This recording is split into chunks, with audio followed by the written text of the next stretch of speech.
Good afternoon, everyone, and thank you for joining our webinar today.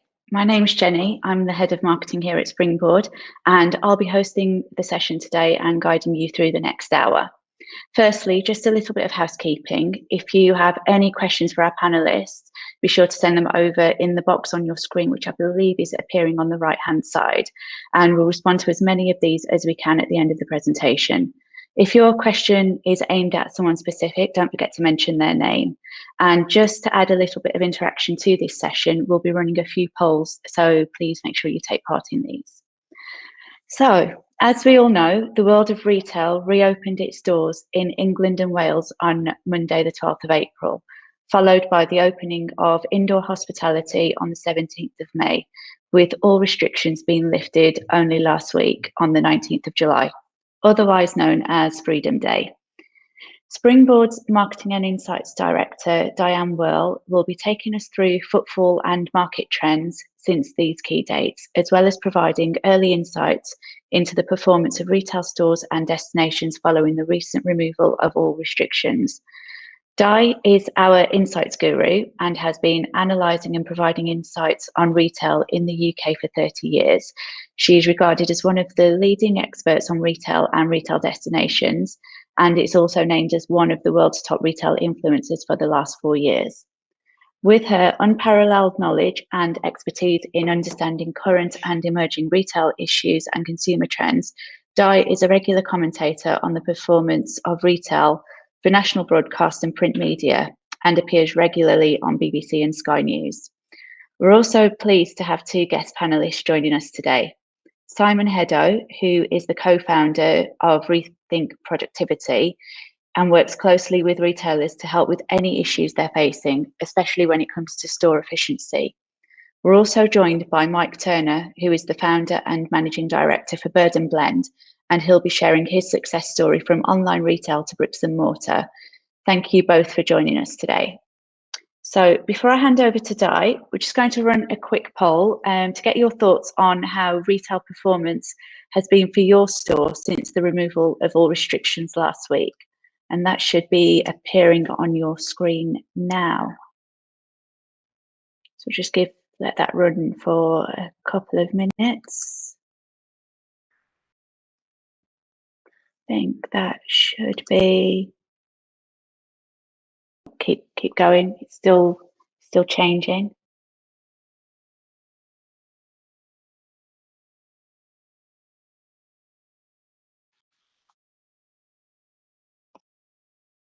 Still fluctuating. It's good to see everybody participating.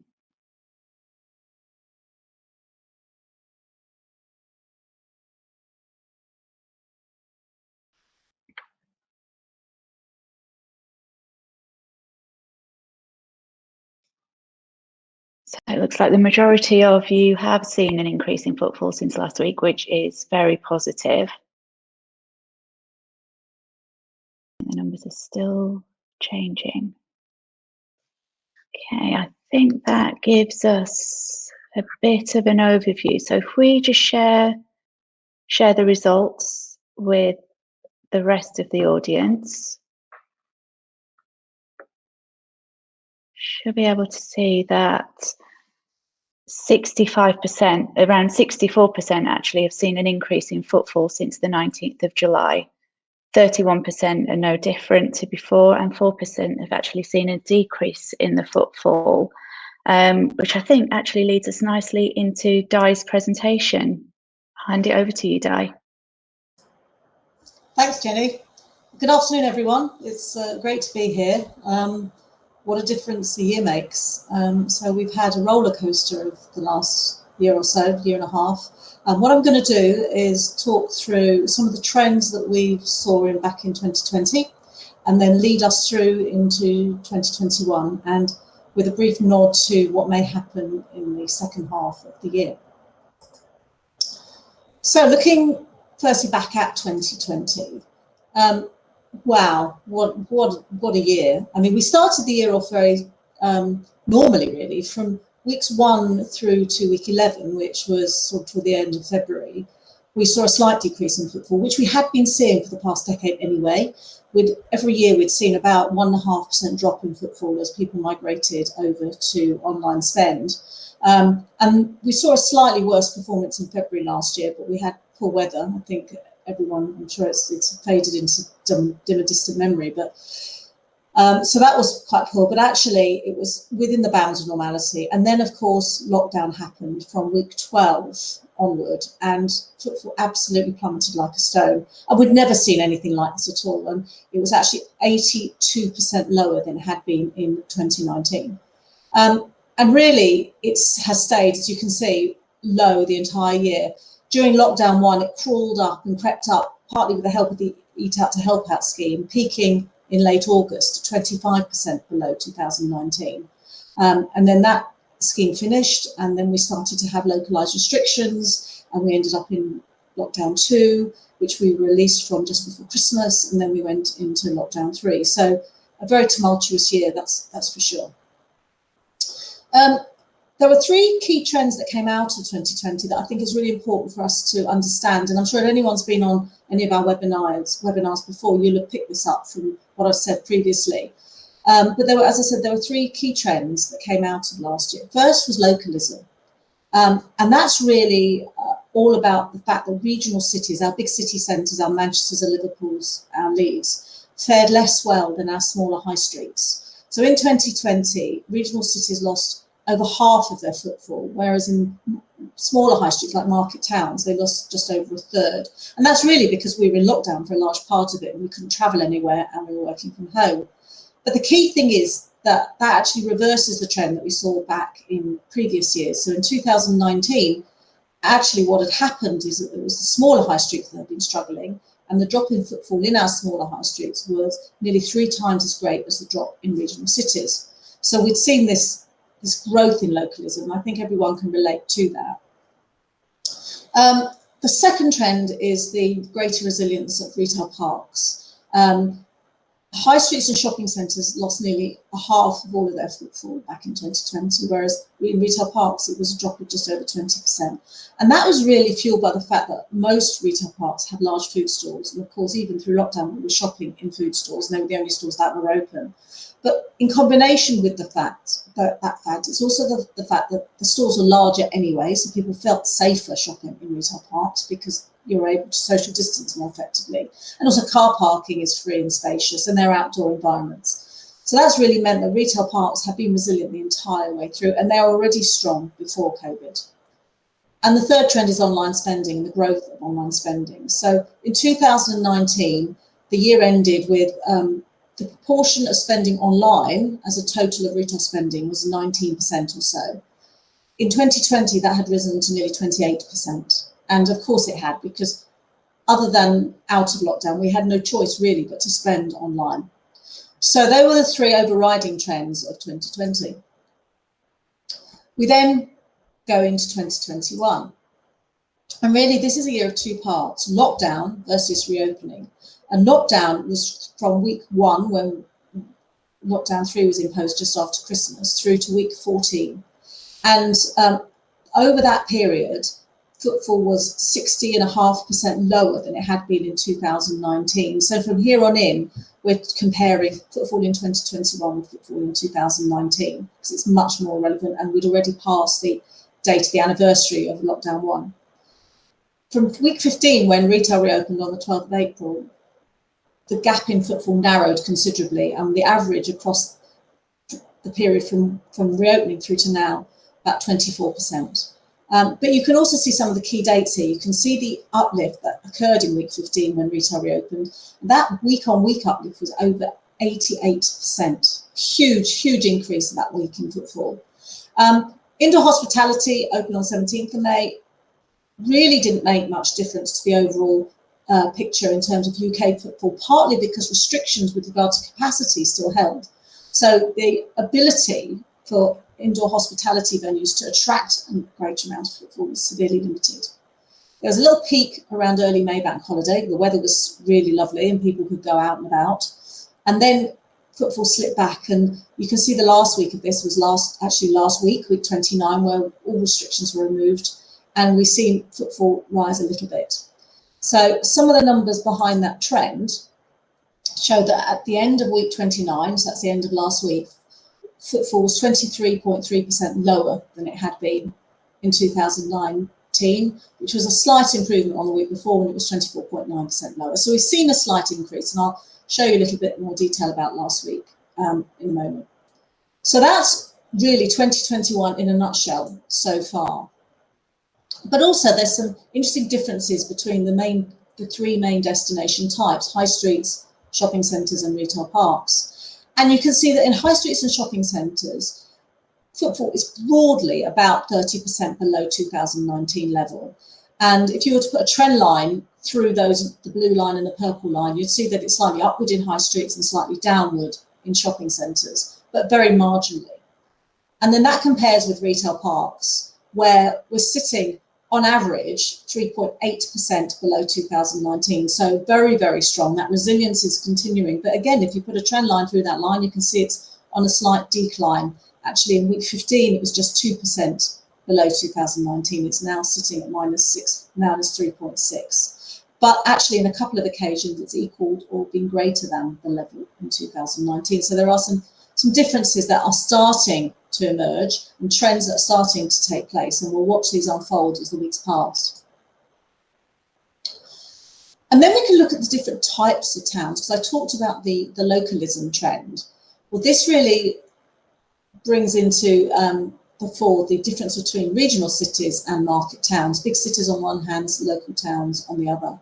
And you can see between week 15 and week 29, the average drop in footfall in regional cities was over 40%, whereas it's just over 20% in market towns.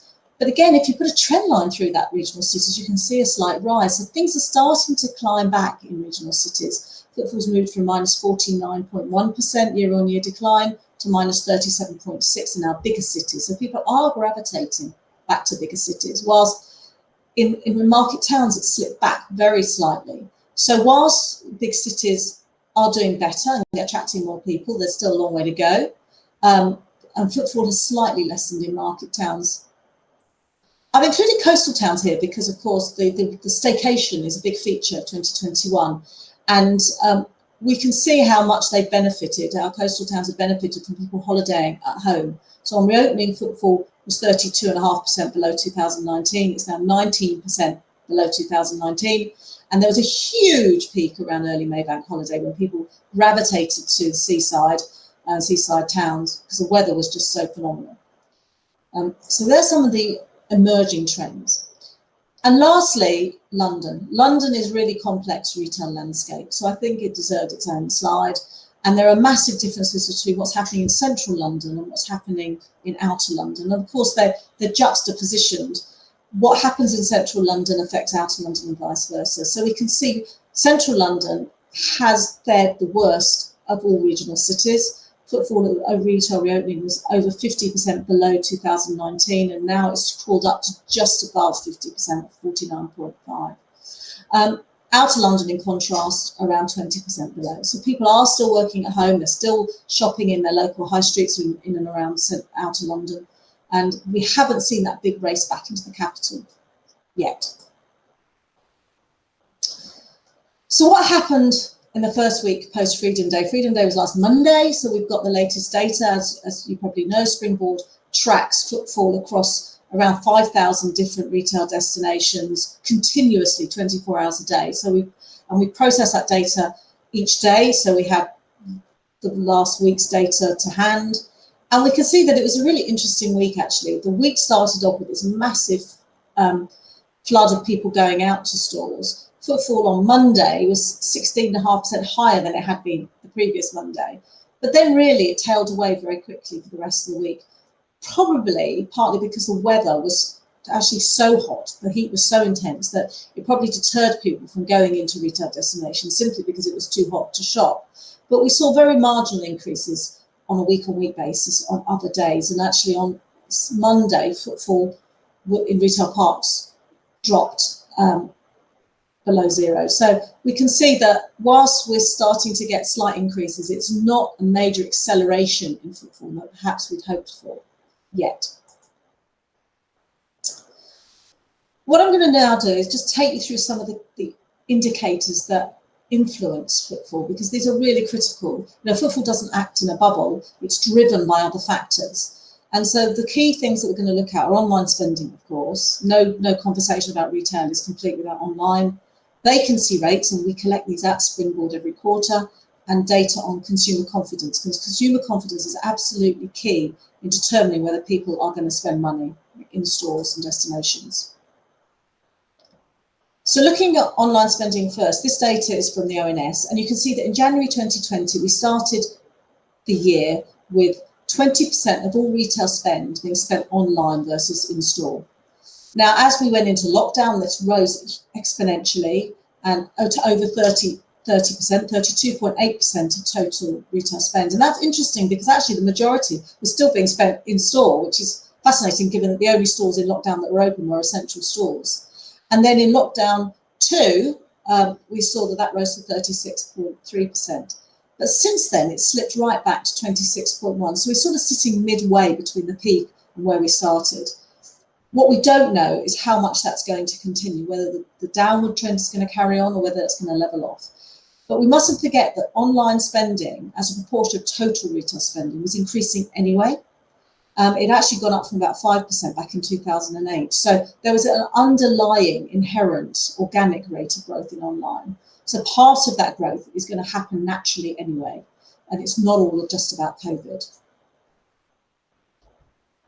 And what I've done here, what I've shown here is the split between online food spending and online non-food spending.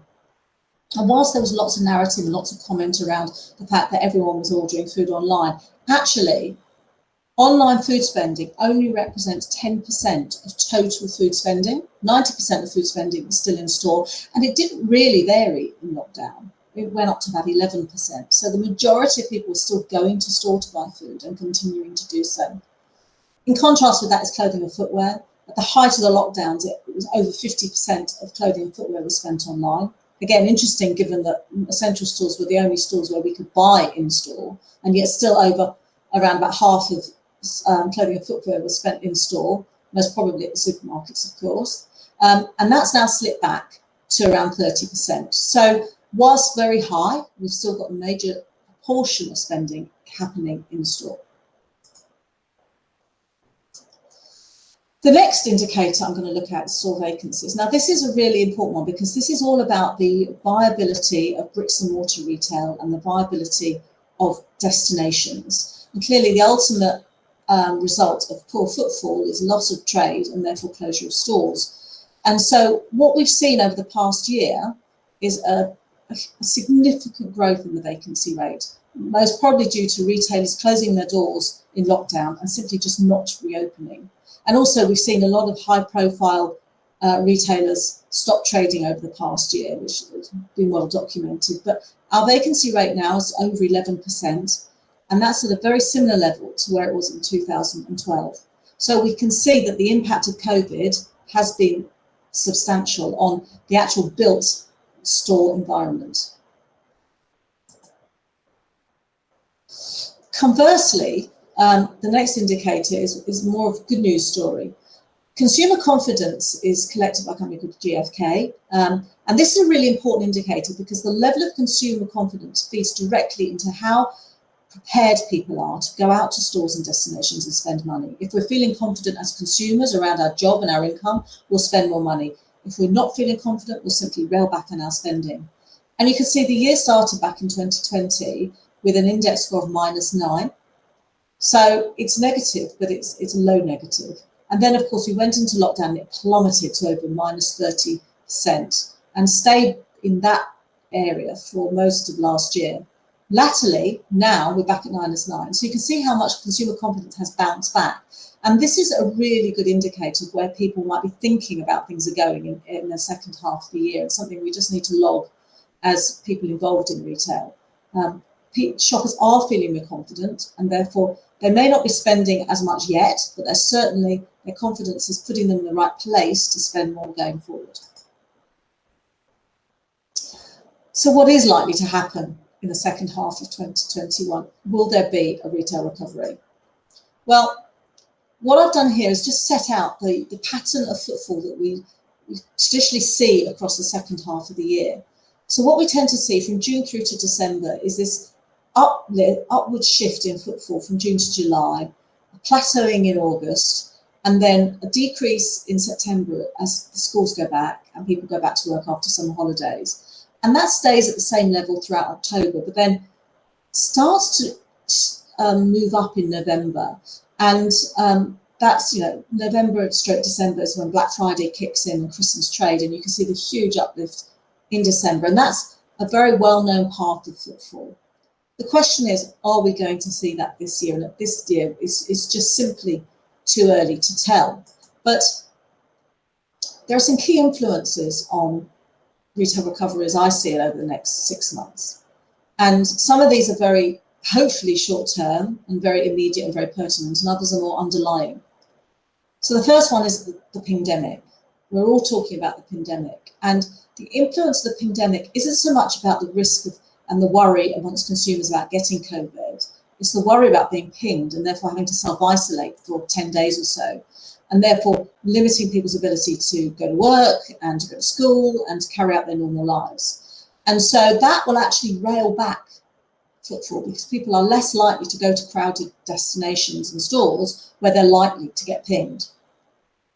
The other influencer, of course, is online spending. Will people continue to shop online? Will they migrate back to stores? That partly depends on the pandemic, partly depends on the infection rate.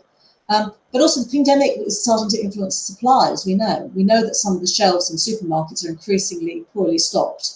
Will that push people online? Are non-food retailers suffering the same supply issues, and will that mean that we're going to continue to buy online and actually increase our online spending, particularly going towards Christmas, when we want to be sure to be able to get the presents we want to give people? The third influencer is working patterns. The majority of us are either working at home full-time or at least part-time. The question is whether that will continue. How quickly will people migrate back to the office? Will they migrate back to the office full-time, or will they stay with this hybrid working model? And that is very important, particularly for our bigger regional cities that have the greatest concentration of workers. These cities have the greatest amount of footfall. They drive overall footfall across the UK in terms of volumes. So if we continue to work at home, it's the regional cities that will suffer proportionally more than our smaller high streets that will benefit from people from working from home, because we'll nip out at lunchtime and go to our local high street to buy our lunch, or rediscover retailers in smaller places that perhaps we want to shop in without having to make big trips into regional cities where we're not already there. So working patterns are very important, and allied to this is unemployment. We know that the furlough scheme is ending. How much will this feed through to unemployment? And will people find alternative employment? So that is a real key issue that we haven't yet had to face. We've talked about consumer confidence and how this impacts on footfall, and this is a really key indicator of how people are feeling.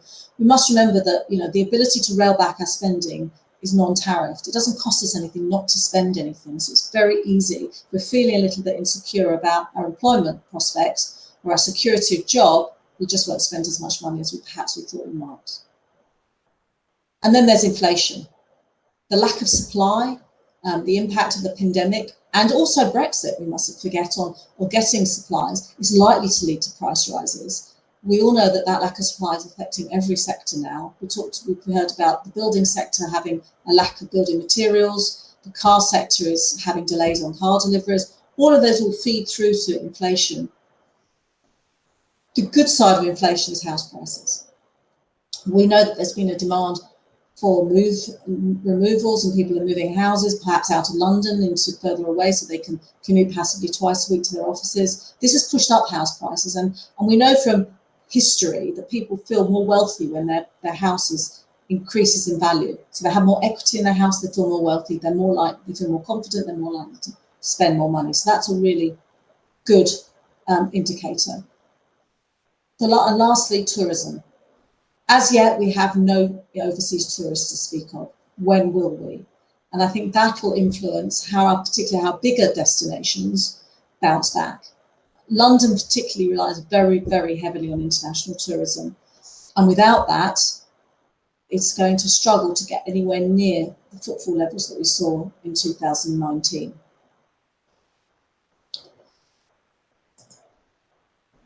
So that's my little summary done. I'm going to now hand back to Jenny, who will introduce Simon.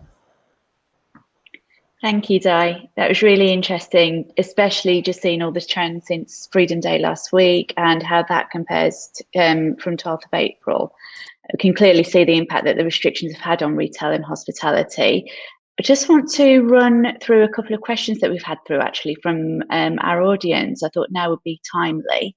We've had a question through from Michael Bark. Thank you, Michael. He's asking if these national trends are replicated regionally. They are. We see quite significant regional movements, particularly, I mean, a good example is coastal towns, and we see when coastal towns did really well, we saw the southwest and the east, which has Norfolk in it, do really well as regions. So yes, of course, when we see these regional trends, when we see these town type trends, we also see them replicated regionally. But of course, the regions are quite large, and within each region, there's a whole variety of different towns. And town types and town sizes and destination sizes. So there are variations within each region, but generally we do see some regional shifts that are definitely replicate what's happened at a national level. Thanks, Di. One more question, actually two more questions. First one's from Carl Foreman. He's asking, when measuring online sales increase, how would these account for the purchase of multiple items and then the returning of the majority of these to a store? He's saying that he doesn't believe that the industry numbers take this into account, and therefore the percentage might be slightly overstated. I mean, that's a very good point. Your returns are a big factor in online. And we know, particularly in fashion, that people tend to buy 2 or 3 of one item in different sizes and maybe return 2/3 of their order.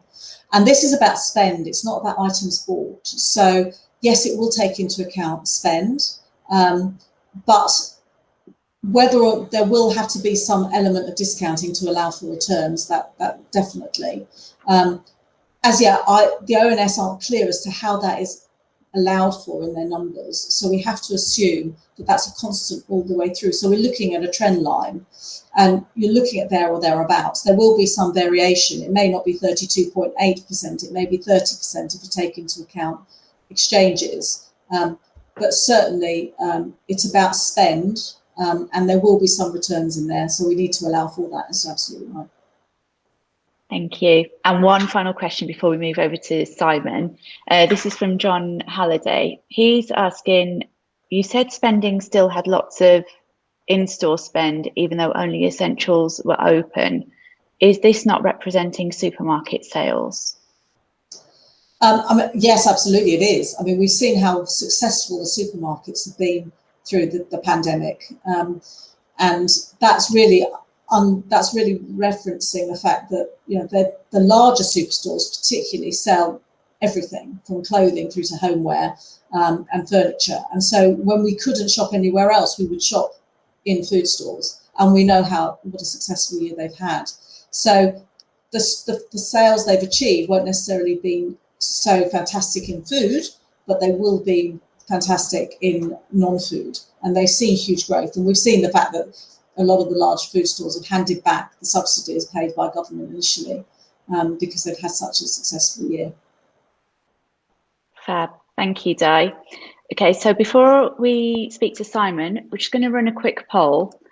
This should now appear on your screen. So basically, we want to find out, how vulnerable do you feel big cities are due to the new wave of hybrid working and the rise in online shopping?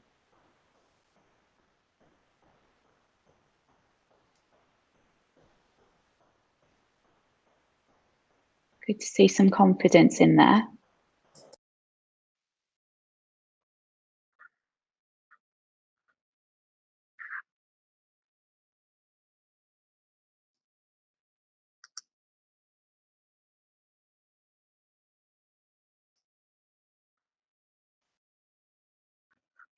Okay, just wait for those numbers to stabilize before we share the results.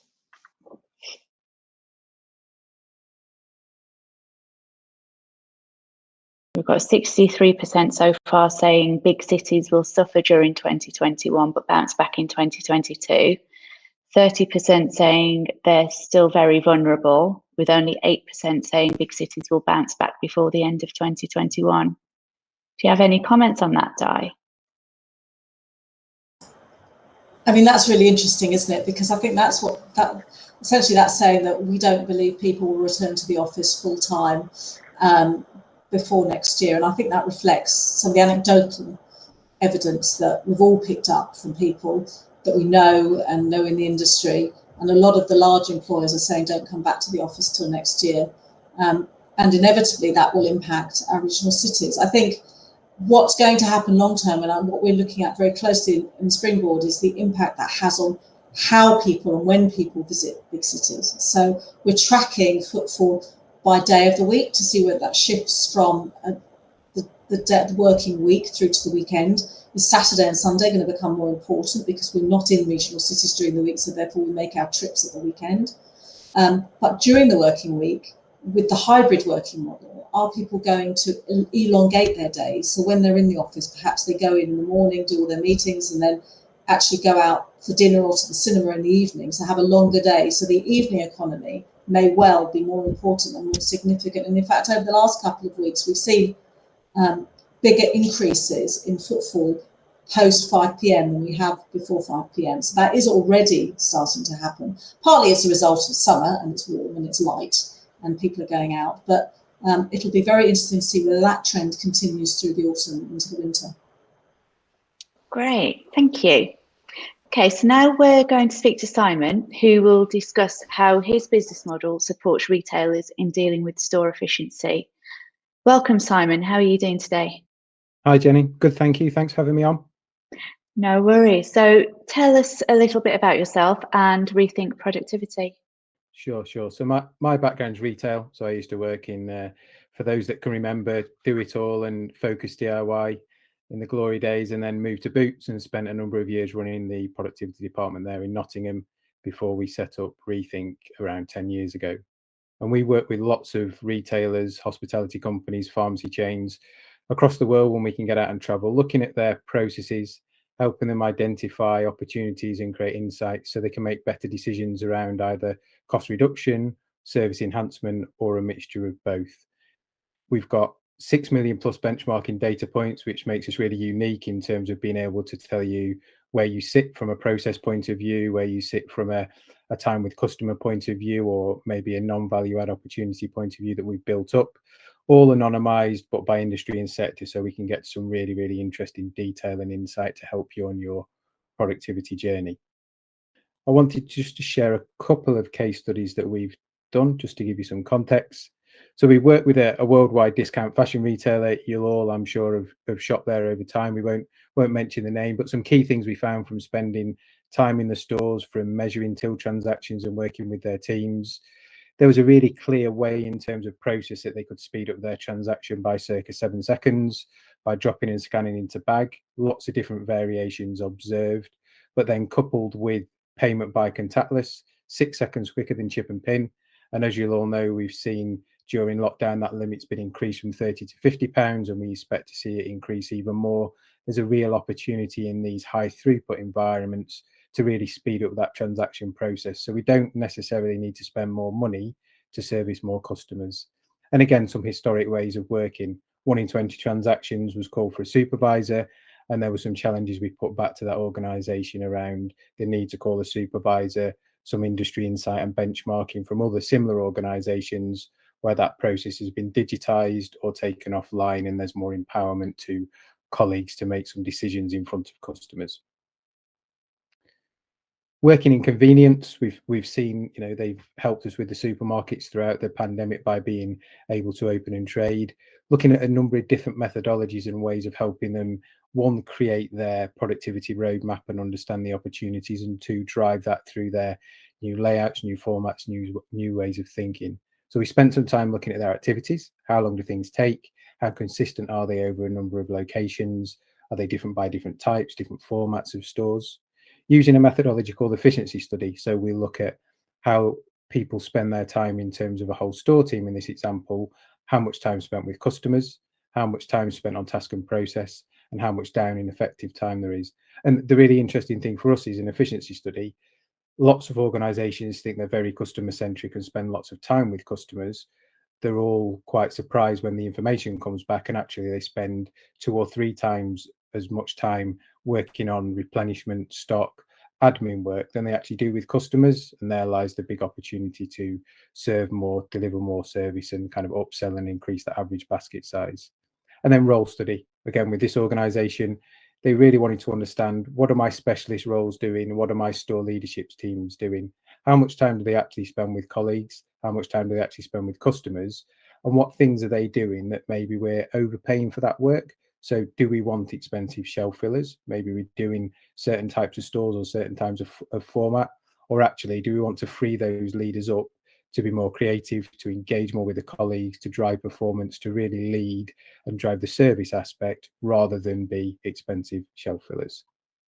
And in that organization, there was some short-term cost saving opportunities of stopping some processes, re-engineering some processes, around 8.5% of salary budget, some clear simplification opportunities in terms of structure.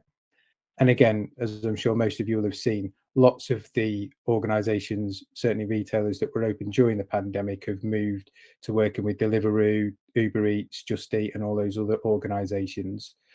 Maybe we'll touch on that in the next section. But again, lots of opportunities in terms of benchmarking of where those processes have been put in at speed to see service growth in the environment we've lived in, rather than being tech-led and thought through as they may well have been over a longer period prior to the pandemic.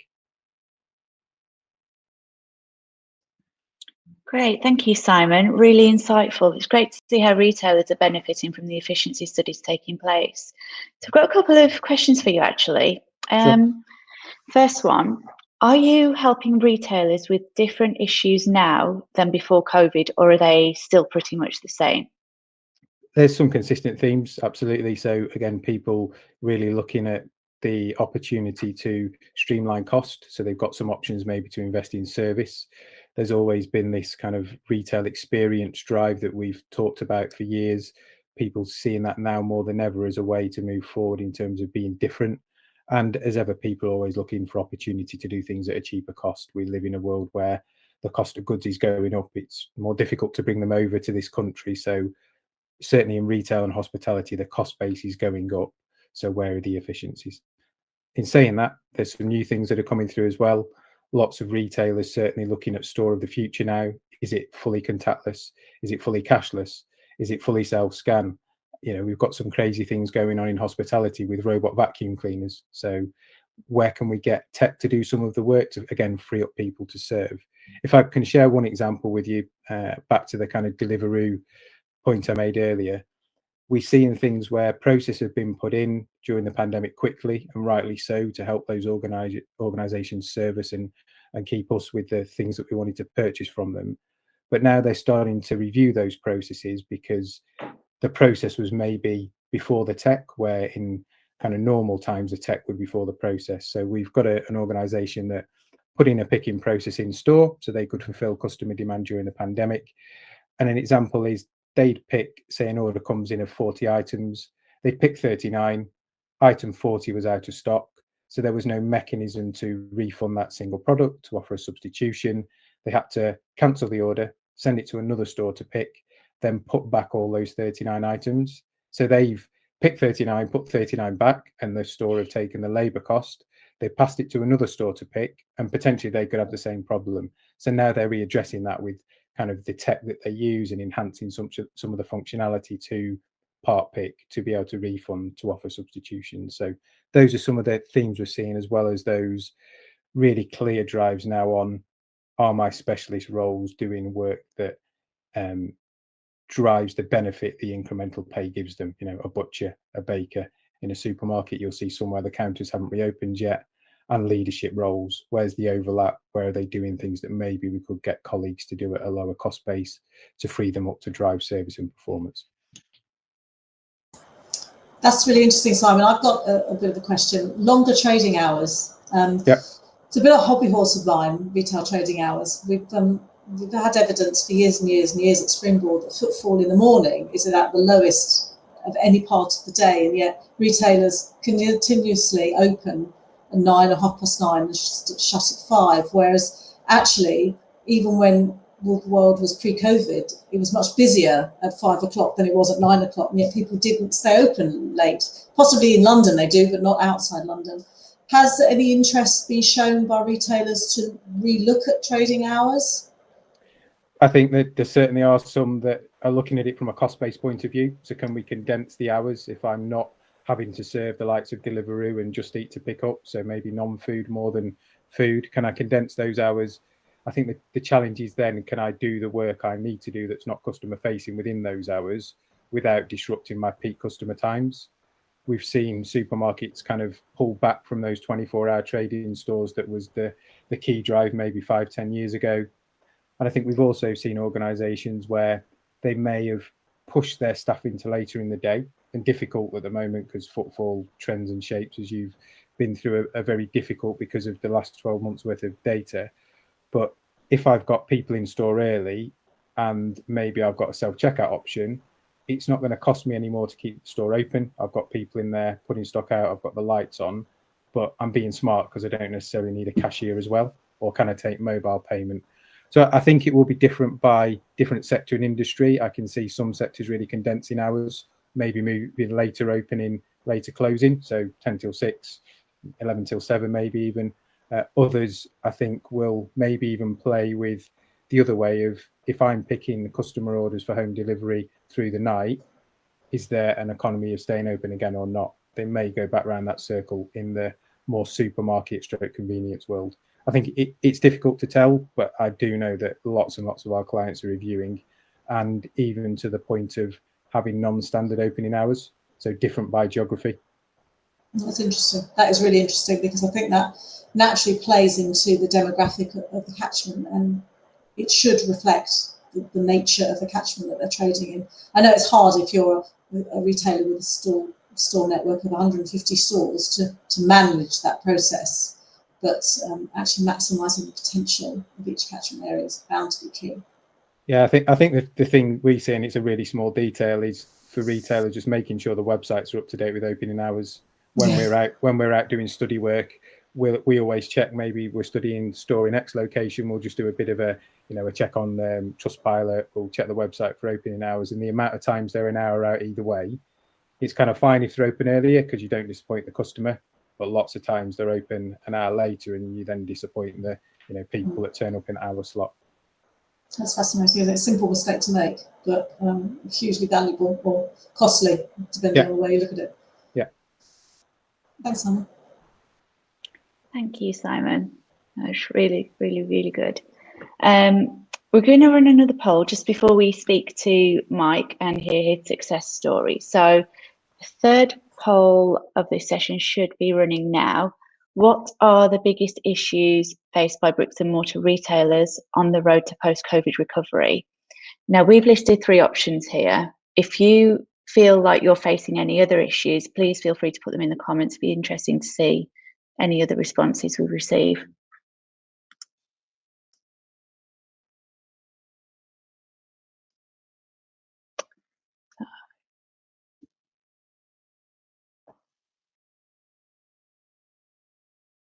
The numbers come in. We're seeing currently 50%, 56% of people are saying online shopping will become more favourable. Second biggest, well, I guess it's a bit of a battle between the other 2 issues, the uncertainty in terms of government guidance and, of course, the pandemic. But it seems like online shopping is going to be the biggest issue for many bricks and mortar retailers.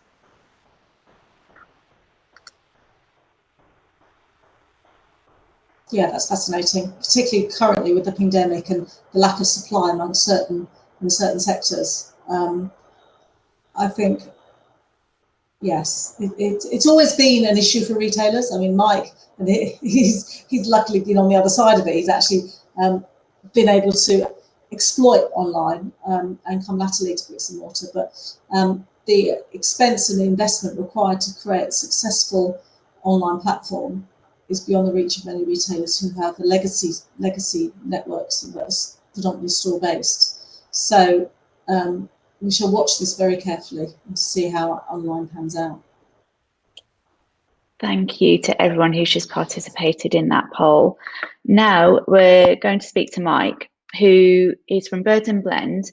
Bird and Blend primarily started off as an online-only retailer in 2012, alongside doing market stores, and has since opened stores in 13 locations with plans to open more by the end of this year. So welcome, Mike. How are you doing today? Hi, I'm good. Thank you for having me. No problem. So tell us a little bit about Bird and Blend. What is it and how did it come to be? What is it? Good question. We create a range of different tea blends. So with kind of exciting and interesting themes. So if that's, we've got one called Cherry Bakewell, which is one of my favorites. So it'll look, smell, taste like the concept that we're going for. And then we sell these directly to consumers through, as you said, our own network of stores and online. But we're really heavily focused on customer experience. So I often say with this sort of thing that actually it's not so much tea that we're selling an experience to customers, and we hope that they come to us for that and keep going back almost for souvenirs of the experience. And your question on how we came to be, so we started by myself and my business partner back in 2012. We were living in Canada, came back to watch the Olympics and to do some markets and see if anyone was interested in funny teas in the UK. And kind of went from there. It turned out people were interested in it. So we carried on doing it. Had a really good market in Brighton. So moved down to Brighton, which is where I am at the moment. 2 weeks later, opened our first store down here and have grown from here to, as you say, have stores dotted around the UK. And I'm actually right after this jumping a train up to Glasgow to go and look at a potential new one. So that'll be our first one outside of England if it goes ahead.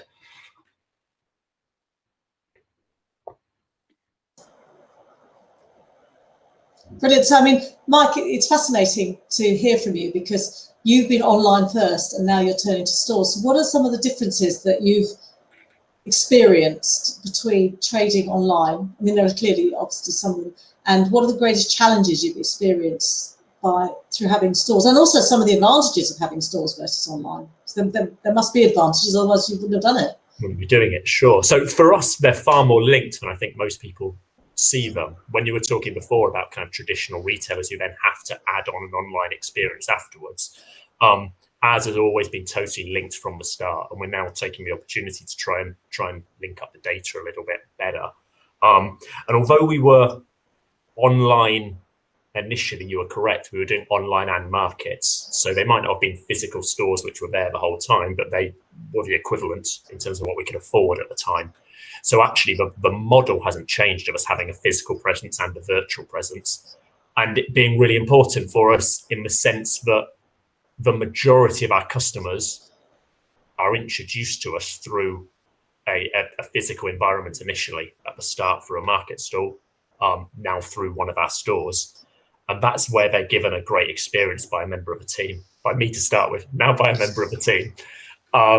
And they then stay with us online as a way of keeping on replenishing what they have, keeping going with whatever it is that they enjoy.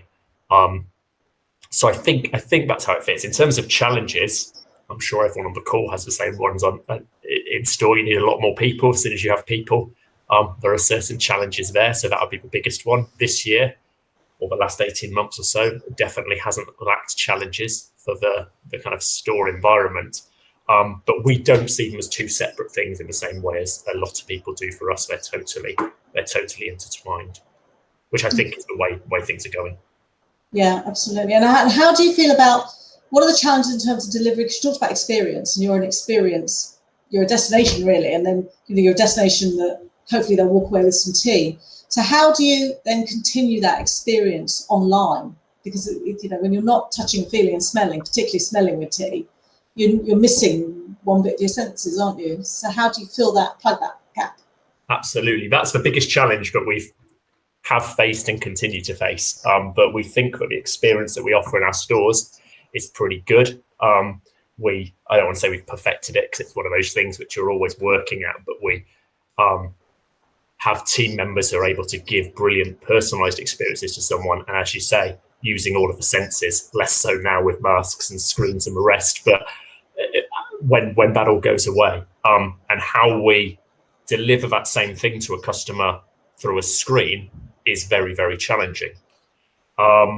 We try to stay at the forefront of what is available to us. So we've, over the last couple of years, we just pre-pandemic had signed off building a new website. So we were re-platforming into something where we could kind of use a little bit more tricks to help with filtering and helping customers decide.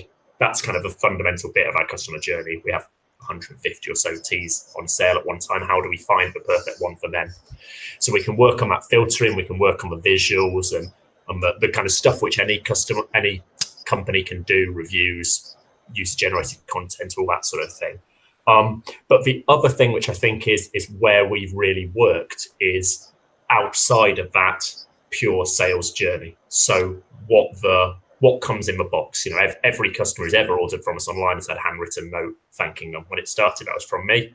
Even now, for our first time, we're putting proper efficiency systems into our warehousing and things. We'll actually move to the point in the next few weeks where we don't need pack slips for the first time. It will all be digital, but we'll be printing pack slips just so that we can write a note and so that the customer knows that a human being has touched it, rather than when you get something from Amazon where you have no way of knowing that a human being has touched it. Likewise in email follow-up and all of the other interactions that we have on whatever platform that might be. So we'll try and stay involved with our customers through all of the different platforms that they're on and keep conversations going, I guess. Again, with the improvements in technology now, all of that can be a lot more smarter, a lot more personalized. And by doing that, it gives the freedom to then have real, genuine personal interactions with them, as well as ones which feel like personal interactions. Absolutely. And so when you're looking, you mentioned you're going up to Glasgow to look at a new store location. What are your parameters? I mean, I don't want you to give any commercial secrets away, but I mean, do you have an ideal location for a Birmingham store, or are you open to ideas and different types of places? Because I know you're in quite a wide variety of different locations. We're fortunate to work with you, and you're one of our partners, which is fantastic. So we know this. What are the fundamentals you're looking for? Obviously, people.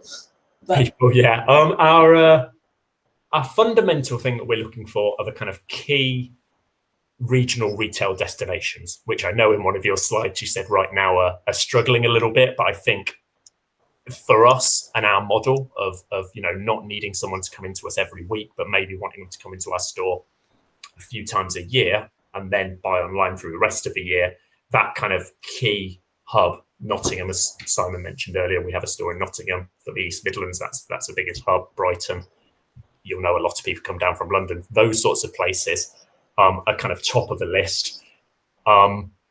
As we have grown, we're able to pinpoint where our customers are a little bit more, so we can look at our online transactions and we know where the kind of hotspots throughout the UK are, which gives us a little bit of a head start. But we know when we open, we're going to have a certain number of customers walking through the door and make our lives a little bit easier for that.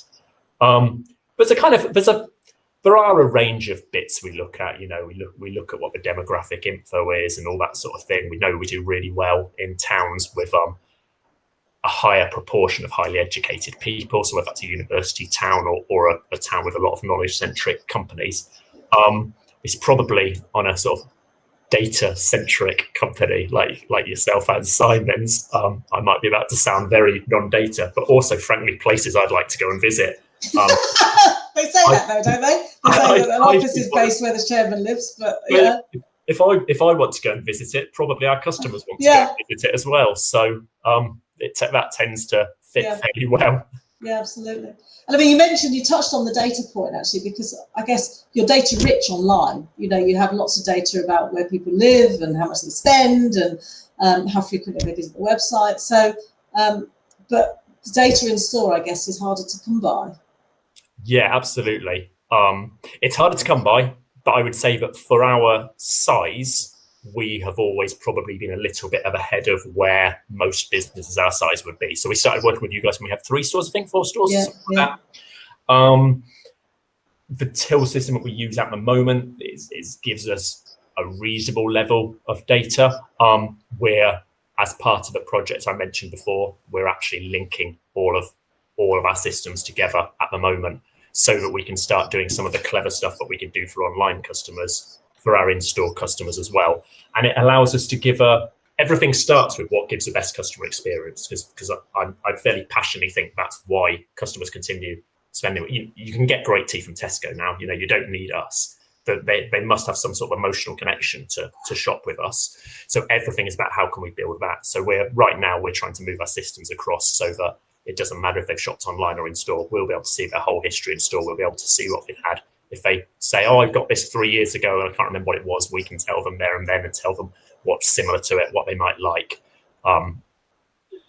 So we're always trying to push ahead with it. What's a good way of phrasing it? We're always trying to push ahead with the data, but frankly, we're a company who don't have many people who understand data very well, which probably puts us in a nice place where we're not quite Facebook and exploiting data, but we are using it properly. Yeah, I mean, one of the things that really impressed me was when we started working with you, even when you had very few number of stores, you were absolutely passionate about understanding the potential of the location in which you trade. So, are you getting the most out of that place? So consequently, we've been tracking footfall past your store as well as into your store. So you were recognising that your success is dependent on where your store is. And then you were sort of pushing that through the business. So your store managers were aware of those metrics as well. So they could make the most of them in terms of achieving the best sales they could and the best conversion they could. Absolutely, yeah. I mean, to be blunt, the capture rate, the number of people walking past, the number coming into the store is actually the one which I'm most interested in. For a business like ours, it's quite difficult to make money really from bricks and mortar stores. It needs to be that combination of online and the stores really have become a brand building and a marketing channel. It has to cover its costs. It has to make a little bit of money, hopefully. But if a customer comes in and spends half an hour chatting to one of our team and then leaves, we're not worried about that. That's fine, because they may tell their friend, they may come back and shop online, they might come to us at Christmas. So actually the capture is the one which is most interesting almost to me. That's good to hear. It's certainly something we're very passionate about, Springboard. Yeah, yes. For a retailer to maximise your potential, you need to understand what's happening in the street, otherwise you just haven't got a clue. That's it. Yeah. And also the other point that you made about, managers and all of our team have access to all of that stuff. And that feeds into what Simon was saying before about empowering teams, which not only has the efficiency savings that he was making the point, but it's also better for a customer when the customer's at the till in the discount clothing chain. They don't want to be waiting for the supervisor to come over. They want the team member to be able to say, oh, we're not really meant to do this, but I'll do it for you. And then they're going to be coming back as an efficient, everything's better. And with that empowerment, we need to give our managers and our teams information to make smart decisions. So actually all of this sort of stuff is available to them. Fantastic. Okay, Jenny. Great. No, great conversation. Just a couple more questions, Mike. I'm conscious that we've just hit 3 o'clock. So just a couple of quick questions. How has the data and insights from Springboard helped you with your strategic decisions for Bird and Blend?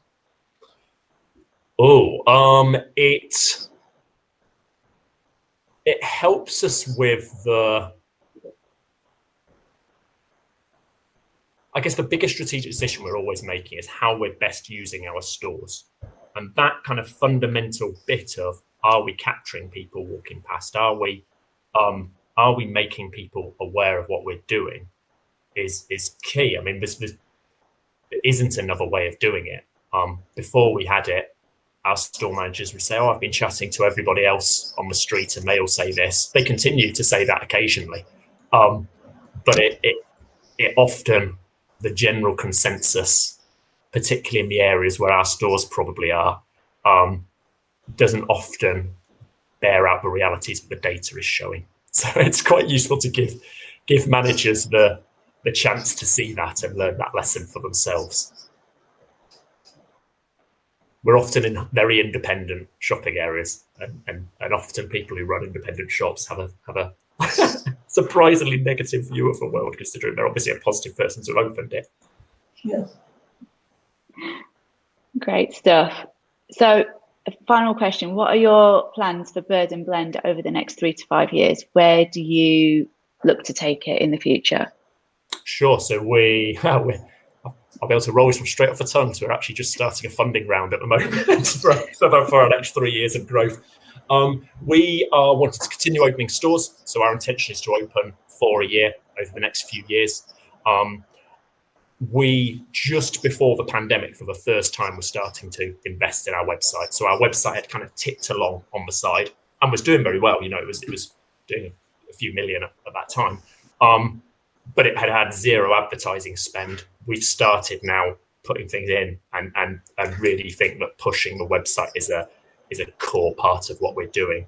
So essentially those two are our main channels: driving the website, driving our number of stores, holding that in-store experience as high as we can, joining up the data so that we can give customers better experiences, which makes them more loyal, and all the stuff which comes with that. In order to hopefully keep on making people smile. That's the whole idea, that people leave the stores with a smile in their face, and hopefully sometimes with a carrier bag in their hand. Sounds like a good strapline for retail, that might. I think keeping it simple is often the easiest way, isn't it? Yeah, it is, absolutely. Make people smile and get them to get a carrier and leave with a smile and a carrier bag. Thanks so much. No, it's been great to hear the success story that is Bird and Blend. Now, I know we've overrun, and I can see a lot of you are still active on the webinar, so we'll just run it for another 10 minutes. We're going to run one more poll and take a couple of questions that have been voted quite highly in the Q&A as well. So let's just run the final poll, which is: do you currently have any retail technology solutions in place to support your strategic decision making?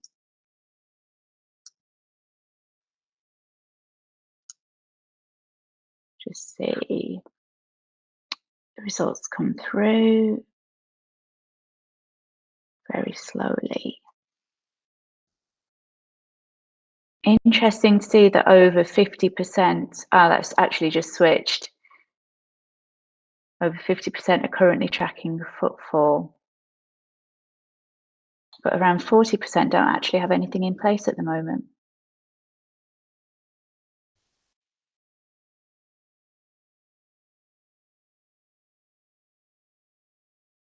Okay.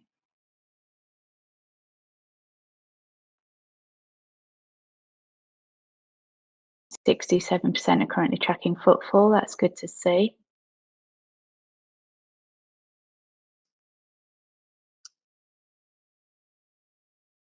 Okay, great. So we've got around 30% that don't have anything in place and 70% that currently track footfall. Fantastic to see those results. So let's have a look at the Q&A then. One of the questions that's been voted quite highly, and this could be to you, Di, or to anybody on the panel. Do you think that the change in use of stores from retail to experience destinations will have an effect on footfall or spend, or will it balance itself out? It's interesting because where there are vacant properties, footfall will have already declined. So, I mean, we see some big vacant properties take place over the last few years. We've seen closure of M&S stores, we've seen closure of BHS stores, and lastly we've seen the closure of House of Fraser and Debenham stores. All of those closures will have impacted footfall in the destinations where those stores are located, so footfall will have dropped. So if they then transfer to some form of leisure use, hopefully they will drive footfall up from where it's currently standing. Otherwise, what's the point of doing it at all? It may not get to where it used to be, because I think the world of retail has now changed. It was changing anyway before COVID. And as I mentioned at the beginning of my presentation, we were seeing a drop in footfall of around 1.5% across all destinations each year anyway, because people were transferring online. And in high streets, that was 2% a year. So that was an underlying trend. But what we are hoping for is that we're seeing a regeneration of our high streets and our retail destinations, and we're entering a new era, perhaps of a wider use, perhaps of a greater variety of use, and ultimately that will drive footfall up. Great, thank you. Next question comes through from Peter. Are traditional footfall numbers as relevant a metric as they have been historically? The vast majority of stores in our centre are reporting significant drops in store footfall, but huge increases in conversion volume and ATV. I mean, that's a natural function of where we are in retail, because inevitably, the thing about online is it isn't just about how much people spend online, it's the diversion of trips online. So years ago, before online ever existed, when we went to browse, we would simply leave the house and go to a shopping centre or a high street to do all of our browsing. And now, of course, we do a lot of browsing online before we ever leave our houses. So we know which stores are more likely to have in stock, or at least likely to stock what we want. So we tend to visit a smaller number of stores when we go. But actually, because we've done quite a lot of research beforehand, they're more likely to have what we need to buy. So conversion inevitably will be higher, and ATV may well be higher. And I think over the last year, a lot of the retailers that we work with have said to us that ATV has gone up, the transaction value of each purchase has increased, because people are much more focused when they go shopping, particularly when we had to wear masks and it wasn't such an enjoyable experience. You'd go shopping because you wanted to buy something, so the chances of you actually doing that are higher. But at the same time, understanding the relationship between numbers you get in the destination and how many then buy and how much they spend on each purchase is absolutely vital, because that feeds through into retailers' decision making. I'm sure those are the metrics that you use, Mike, in terms of understanding the proportion of people that come in who actually buy something, and then how much they spend on each transaction, and whether you can drive that up. I mean, we know at Springboard that if you can drive your conversion up, you can drive a 5 times increase in your sales through just driving up your conversion or your capture rate. So it's understanding where you sit currently and where the potential is to increase that conversion. Okay, great. Fantastic. We're going to take just one more question from Gemma Pindard. Do you think the way to bring more life into the high street is the rise of independent retailers like Bird and Blend that bring a sense of uniqueness to areas? I mean, yes. Yes. I mean, I think for years we were talking about the clone town, in the 80s and early 90s, when retail was on an expansion march. Every town you'd go to seemed to have the same multiple retailers in them, and rents were ratcheting up so high because of the demand by multiple retailers that independents couldn't afford to be in those towns. Whereas one of the positive outcomes of COVID and perhaps the change in retail that's taking place is ultimately the market will restructure and reorganise and hopefully offer opportunities for retailers like Bird and Blend and other even smaller independents to take stores that perhaps aren't suitable for multiple retailers now and offer us a greater variety. And those independent retailers will become our multiples of the future. And hopefully we will have high streets that offer greater variation, greater variety and greater excitement than perhaps we saw back in the 80s and early 90s. Great. And just following on from that, I've just seen this one sneak in, so we've got to ask the question from Lewis. One for Mike. Do you have any plans to open up a Bird and Blend store in Lincolnshire? It's not on the list for this year, but certainly would love to. One of our original team members who managed our very first store was from up there, so often talked about it. Fantastic. Hopefully we'll see that in the next few years then. Now, I think we could easily, just from the amount of questions that are coming through, we could easily get another hour out of this session, but we are out of time. Thank you for all the questions that have been sent through. We are going to definitely pick this up offline and share the answers with you in an upcoming blog post. We're conscious that we've discussed a huge amount today. There's been a lot to take in. We've recorded this session and it will be available to watch at your own leisure. So a copy of the recording will be available probably in the next 24 to 48 hours. And a copy of the slide deck will also be available upon request. On that note, thanks so much to everybody who's joined in today. Thank you to the panel. Thank you, Di, for sharing the insights. It's been fantastic to share all of these insights following the restrictions being lifted only last week. If you do want to discuss any of the content with us, then feel free to get in touch using the details on screen. We're also sending out a survey shortly, which we'd love to get your feedback on so we can continue providing you with predictive retail intelligence. Have a great afternoon, everyone. Thank you.